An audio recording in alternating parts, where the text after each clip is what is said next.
Hello guys, Shopee haul tayo. Ayan, isang item lang to. Yan kasi, nag-order ako sa Shopee ng back casing nung sa iPhone kasi naayos na siya. Dati kasi hindi ko siya magamit dahil parang hindi tinatanggap yung password.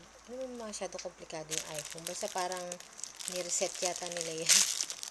Ayan, so nagagamit ko na siya ulit.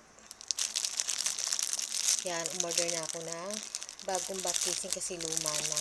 Ito kasi nag-upgrade na yung kapatid ko. So, binigay niya sa akin yung lumang iPhone niya. Ayan. Para may kahalinhinan tong cellphone kong to kasi lagi yan yung gamit ko. So, ito siya guys. Nakalagay siya guys sa plastic. Ayan. Tapos, kahit na galing to guys ang China, mabilis naman siyang na-deliver. So, ayan. I-ano natin, sanitize. Ayan, may alcohol. Ako din eh. Tapos, sanitize. Punasan lang natin. Ano to guys, sa silicone. Maganda kasi pag silicone, hindi siya madaling mag-crack pag na-laglag mo siya. Tsaka madali pati siyang tanggalin sa casing. Hindi struggle. So, dalawang klase guys yung available do. Merong aso, merong pusa. Pero pinili ko yung pusa na design.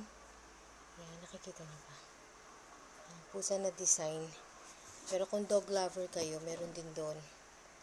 Kasi tama naman yung yung butas niya sa likod. Wait lang. Ayan. Lagay natin siya.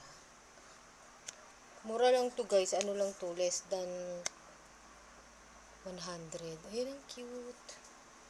Ang cute niya guys. Ayan. Ang cute.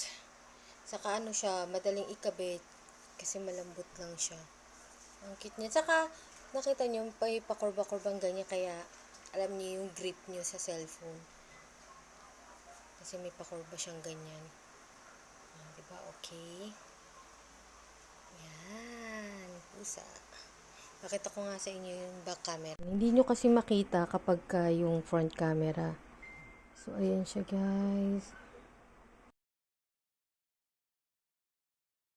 So, yun guys. Lagay ko na lang dyan yung exact price nito guys. Pati yung kanyang Shopee link. Just in case gusto nyo try bilhin tong back casing na to. See you na lang on my next haul. Babushki!